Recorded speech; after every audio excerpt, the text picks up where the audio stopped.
Stop the villain, the Ministry of Defense sends some fighter planes to the transmitter to try to destroy it and eliminate Kuratov, but as soon as he notices the approaching enemies, the scientist controls the robots to shoot down the aircraft, while being protected by a force field. Already imagining that this first attack would fail, the government scientists develop special suits for each of the Guardians, increasing their defenses and amplifying their powers even more, adapting themselves to their abilities. With the new equipment, the Guardians begin to develop and Lernik can easily handle his new electric whip, controlling it from rocks in the structure. For Xenia, her new suit has the ability to make her invisible even out of water, allowing her to make everything she touches disappear. Now that everyone has adapted to the equipment, the Guardians begin even more intense training until they learn to combine their powers, working as a team. With everything ready, the Ministry of Defense develop a plan where the Guardians must destroy the transmitter and deactivate the force field so that the military can finally eliminate Kuratov. Get to the villain faster, the Guardians decide to split up and Lernik starts attacking from the subway, using his abilities to make the ground collapse on one of the guards' feet.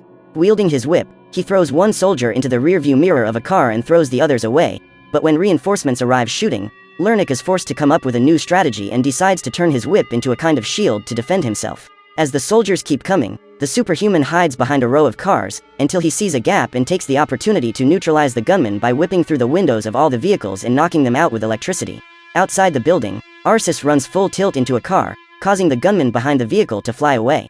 At that moment, Xenia passes a kind of cannon to the Bearman, who uses it to eliminate the dozens of soldiers trying to attack them. To avoid being hit, some of the men retreat behind a jeep, where they see an invisible silhouette and shoot, thinking it is Xenia, but it was all just her trap to make them shoot their own comrade. Even though they are agile, the Guardian duo ends up losing their advantage when Kuratov's men arrive with more reinforcements, along with those super tech robots that shoot missiles.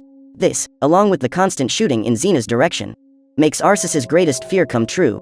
He loses his human side and turns completely into a bear. Now more lethal than ever, the new creature advances against the soldiers who have no chance of survival. After the humans are defeated, Arsis goes after one of Kuratov's motorized robots and directs its shots at another machine, thus managing to destroy both robots at once. Together, he and Xenia head for the elevator of a destroyed shopping mall, where they find Lernik heading for the terrace. From above, they cross a fallen pylon that is serving as a bridge to the transmission tower where Kuratov is staying, but halfway there they are spotted by snipers, who hit Arsis, almost knocking him off the top of the building. To defend his friends, Lernik turns his whip into a shield just as Khan jumps out of the plane and manages to cut in half the base where the snipers are. Finally reunited, the Guardians continue advancing until they reach the generator, where Xenia says they need some kind of metal to close a short circuit. But Khan says that no metal could withstand the heat and she decides to use her own body as grounding, relying on her thermoresistance ability not to melt down to her bones.